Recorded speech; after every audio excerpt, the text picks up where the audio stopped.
Okay, thanks so much for meeting with me today. Our TEL survey shows a lack of opportunities for special education professional development. So you are a special ed teacher, but you're seeing the effects of this when you're collabing with other teachers, correct? Yes. Okay. So today we can talk a little bit about the main struggles that you're seeing, and then next session I can offer some strategies for moving forward to try to resolve some of these issues. Yes. Okay, so what are the areas that you feel like need the most support in? Well, currently I am teaching. I'm an LBD teacher for the primarily like kindergarten level, and I have found most of the teachers do the same rotations and groups throughout their mornings, and I have noticed that a lot of my students have been put with assistants during that time, and I found that a lot of the behaviors that are coming up is during the time the small group with the assistants. And so, I kind of had an idea that maybe the regular ed teacher could put the students that are kind of on the lower end or have the behavior issues, have them with them so that the teacher could use the behavior modification strategies that we've discussed throughout the entire year. Mm-hmm. So that was just something that I have a struggle with, and I've kind of have concerns about, and maybe you can offer some more ideas as to how to approach that situation. Okay. So have you talked to the teacher about it yet, or not yeah, really yet? Briefly. I don't. As a first-year teacher here, I don't want to step on anybody's toes. Right. However, I've kind of mentioned maybe you all could do rotations, or maybe that might be too much transitioning for some of our kids. But I've asked maybe he can be put in a different group, and she's let's just keep him in there. Let's see how it goes. Okay. We're all trained to work with the students, so I don't want to step on anybody's toes. Right. So. Okay. Is there anything else? Yeah. During this group time, I found that they oftentimes use a lot of manipulatives, and it's just a busy, busy space. And they like to use bears and other types of, and they'll have counters. And a lot of times it's very distracting for some of my kids. In particular, one that when the bears are out or the other manipulatives are out, we're throwing them, and then we get in trouble, and then I have to kind of come in and and help the situation out. So maybe finding different ways to maybe not use manipulatives, or we can use them. Just finding a different method with him would be very beneficial. So maybe you can have some ideas as to how to approach that situation as well. Sure. Okay. And then I do have one last one. Okay.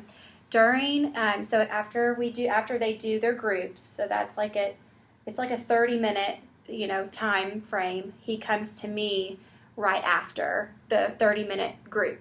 Okay. And so at the very end of their group, however, they have about 5 to 7 minutes of independent work. And they each get on iPads, or they go on the computers. And my student, or our student, I guess, he has that, 5 to 7 minutes of downtime. iPads, he's not really into, and the computers, he will not sit at. So we're kind of just roaming the room. And a lot of times that's when the behaviors really show themselves. So finding maybe something else that he can do, or something that interests him. I've kind of given the teacher some interest, but like I said, I think it's really hard to approach that situation as well. So maybe finding some different types of activities that he can do, so that when he comes to me, he's not in trouble, or I'm having to kind of get him back on track. Exactly, because Okay. it's very it's almost not every day, but typically once a week. I'm having to get on him for something that he's done for just a few minutes beforehand. So Okay. All right, that's awesome. Yeah, we'll start with those. And I'll next time just bring some ideas back, and maybe we can try to implement those and see how it goes. And then we'll do another final one and just see if those things are working or not, and Yeah. we can maybe brainstorm some things together. Yeah, that Okay. sounds great. Thank you. Thanks. All right.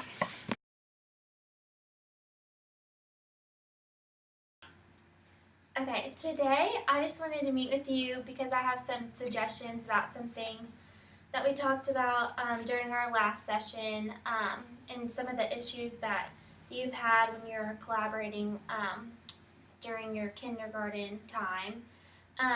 So I just went ahead and talked with the teacher who you collab with, and I've gotten to know her, and we have a good relationship, which that always really helps. Mm-hmm.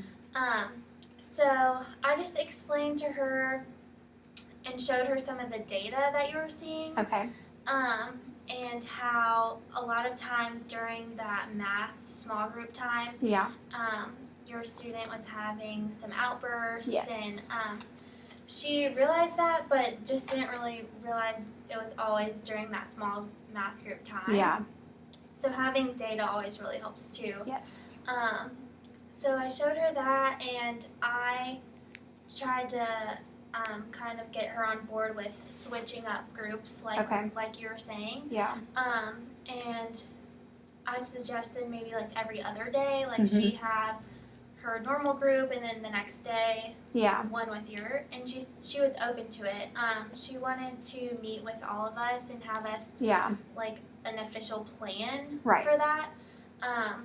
But she was open to it, so I think that Will be, work. Yeah. And I a think really too, maybe like having, giving the assistant, if we do all meet, maybe inviting the assistant, is that okay? Yeah. Like, do you think that's okay? Just to maybe give her some strategies that when she is in group with them, maybe work. I was thinking about that last night after we met, and so maybe you can invite the assistant as well. Is that okay? Yeah, I Okay, think that would awesome. be awesome. Okay, And good deal. we can just talk about strategies. Even the teacher might need some Right. strategies also. Right. Okay. With you being a special ed teacher, you might know some things that work Yeah. better than maybe she does. So Okay. we can just all talk about what will work best. Okay. And just kind of getting her on our side. Yeah.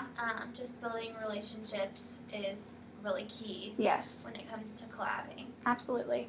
So I think once we meet with her, I think it'll be really great. I'll be good to go. Yeah. Awesome. Okay. And then you can collect data from when we start Right. and when we end, and then when we end, we'll see how that data compares. Okay. And then the second issue that you were having were manipulatives Yes. during groups. Yes. So your student was like throwing the bears Yes. and things like that. Yes. So I have this, and it's kind of like a number line, but without the numbers, obviously. Okay, so like if the problem was like 3 plus 2, he can maybe just draw the manipulatives instead of actually having them and then being distracting. So here's 3, add 2 more, and then him count 1, 2, 3. Oh yeah, 4 or that's 5. a great idea. Do you Instead like of that? yes, that would be perfect. And maybe if he has like a normal seat, that would be a great idea. And even if it's because he might start waving it, so maybe we Yeah, can like tape it to down. his. Yeah, that would be Yeah. awesome. No, I love that idea. Okay, That's great. so just something that is concrete and Yes, not him Distracting. being able to like throw them and Yes. everything. So that's awesome. Thank Okay, you. That'll be so- great. we can try that. Yes. And then the third thing was the independent work. Yes. So he's used to having these task Okay. boxes, these 1, 2, 3. And so I was just thinking of you making some activities that you know that he can do independently. Yeah. And since you're already doing these in special ed Yes. classes, then implementing that also in his gen ed class Okay. because he's used to this. And so you'll just put one small activity you know that Yep. he can do by himself. He'll complete number 1, then he knows to go on to number 2, Okay. and then 3. Just like you do Perfect. in your Special classroom. ed class. If we just get one of these for in that class Yeah, absolutely. and just carry over what you're doing in special Okay. ed resource, Yeah. and then have that because he's already used to that. Right. So maybe that will help the independent work. Absolutely. And he won't be running around. Yeah, and acting crazy. Yeah. Do you That'll think be that would work? I think that'll be great because in my room, that's an independent task that he does in here. So maybe we can get like a little area for him or like a desk, and we can sit him over there, and then have his timer. I'll take that over there. No, I think that'll be a great idea. And like I said last time we met, that was a class like right before I meet with him. So I would just go right across, and I can even take data on how well he did it independently, and that could go also towards his goals. So I think that'll be an awesome idea to take that over there. That'll be great. Okay, awesome. So basically, if you can just take some data for the next few weeks. Yeah.